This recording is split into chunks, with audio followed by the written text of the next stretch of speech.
কড়া নিরাপত্তার মধ্যে দিয়ে একাধিক বিধানসভার ভোট কর্মীদের নিতে শুরু হতে চলেছে কোস্টাল ভোট গ্রহণ প্রক্রিয়া। কেন্দ্রীয় বাহিনীর নিরাপত্তার মধ্যে দিয়ে ভোট গ্রহণ প্রক্রিয়া শুরু হয়েছে ইতিমধ্যেই। গোটা রাজ্যের পাশাপাশি নদিয়ার রানাঘাট উত্তর পশ্চিম বিধানসভার অন্তর্গত ফুলিয়া বালিকা বিদ্যালয়তে শুরু হয়েছে ভোটদান পর্ব। জানা গিয়েছে যে সকালে ভোট কর্মীরা 2026 বিধানসভা নির্বাচনের ভোট কর্মী হিসাবে কাজ করবেন। তাদের জন্য নির্বাচন কমিশন পোস্টাল ভোটের ব্যবস্থা করেছে। প্রশাসন সূত্রে জানা যাচ্ছে রবিবার ফুলিয়া বালিয়া বিদ্যালয়ে প্রায় 250 জন ভোটকর্মী আজ অংশগ্রহণ করবেন এবং সকাল থেকেই প্রশাসনের নিরাপত্তার মধ্যে দিয়ে ভোটকর্মীরা আসছেন, অংশগ্রহণ করছেন এবং ভোট গ্রহণ কেন্দ্রে ঢুকতেই চলেছে চিরুনি তল্লাশি।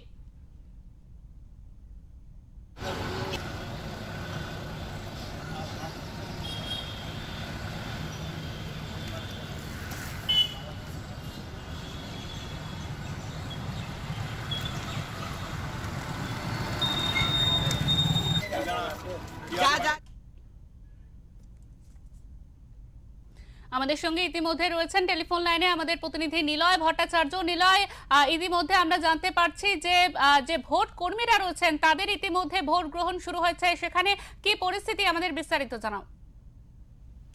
দেখো, এখনো পর্যন্ত সকাল থেকে কিন্তু অতি তৎপরতার সাথে কিন্তু ভোট গ্রহণ পর্ব চলছে এবং স্বাভাবিকভাবে সেটা শুধুমাত্র যারা ভোটের কাজে নিযুক্ত থাকবেন সেই অফিসার অর্থাৎ ভোট কর্মীদের জন্য।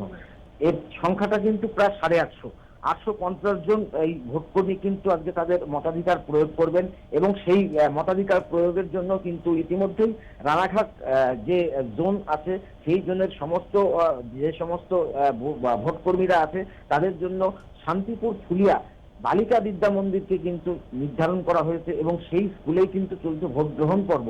এবং স্বাভাবিকভাবে সেখানে একেবারে যখন ভোট যন্ত্রাংশ থেকে শুরু করে স্বাভাবিক এই ভোট প্রক্রিয়ার সমস্ত কিছু কিন্তু একেবারে কেন্দ্রীয় বাহিনী থেকে শুরু করে সমস্তটাই কিন্তু একেবারে চিরুনি তল্লাশির মধ্যে দিয়ে চলছে এবং যে সমস্ত ভোট কর্মীরা ভোট দিতে যাচ্ছেন অর্থাৎ আজকে তাদের ভোটাধিকার প্রয়োগ করতে যাচ্ছেন তাদের ঘিরেও কিন্তু চলছে জোরদার তল্লাশি এবং স্বাভাবিকভাবে কোন রকম যাতে বিশৃঙ্খলা না দেখা দেয় সেই বিষয়টি যেমন প্রশাসনের তরফ থেকে দেখা হচ্ছে।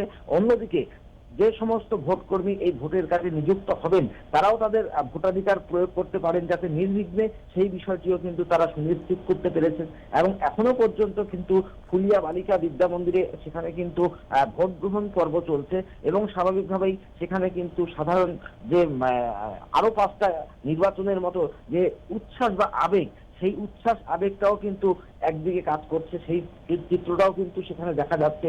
অর্থাৎ ভোট কর্মীরা তাদের যাতে কোনো রকম বিশৃঙ্খলা সৃষ্টি না হয় সেইভাবে কিন্তু একের পর এক লাইনে তারা দাঁড়িয়ে তাদের মতাধিকার প্রয়োগ করছেন। সেই বিষয়টি আজকে ফুলিয়া বালিকা বিদ্যা মন্দিরে কিন্তু দেখা গেল।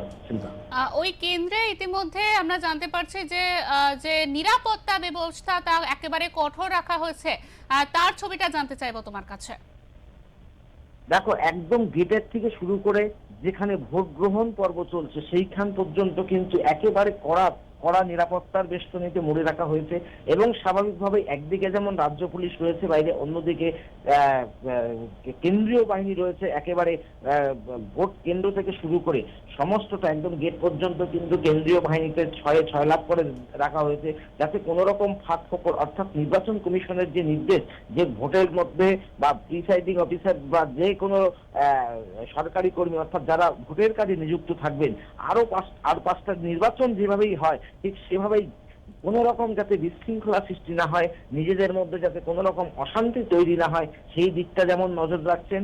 অন্যদিকে একেবারে কড়া নিরাপত্তার বেষ্টনীতে মুড়ে রাখা হয়েছে গোটা স্কুল চত্বরকে এবং স্বাভাবিকভাবেই অবাধ এবং শান্তিপূর্ণ ভোটের মতোই কিন্তু এই সরকারি কর্মী অর্থাৎ এই ভোট কর্মীদের ভোটকে ঘিরেও কিন্তু একটা যেমন উত্তেজনা তৈরি না হয় সেই বিষয়টিও কিন্তু মাথায় রেখেই একেবারে কড়া নিরাপত্তা চলছে ওই ভোট গ্রহণ চত্বর কেন্দ্রে।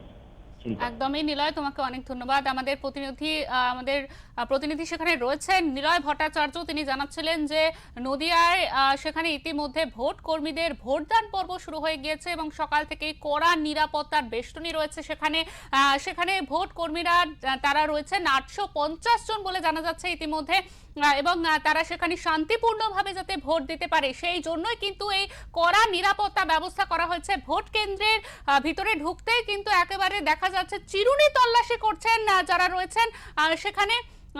একেবারে কেন্দ্রীয় বাহিনী রয়েছে, তারা চিরুনি তল্লাশি করেই তবে ভূতের ভিতরে তাদের ঢুকতে দিচ্ছেন এবং শান্তিপূর্ণভাবে তারা ভোট দিচ্ছেন, এমনটাই কিন্তু এখনো পর্যন্ত খবর পাওয়া যাচ্ছে। আমাদের প্রতিনিধি রয়েছেন সেখানে, পরবর্তীকালে আবারও আপডেট নেব তার কাছ থেকে।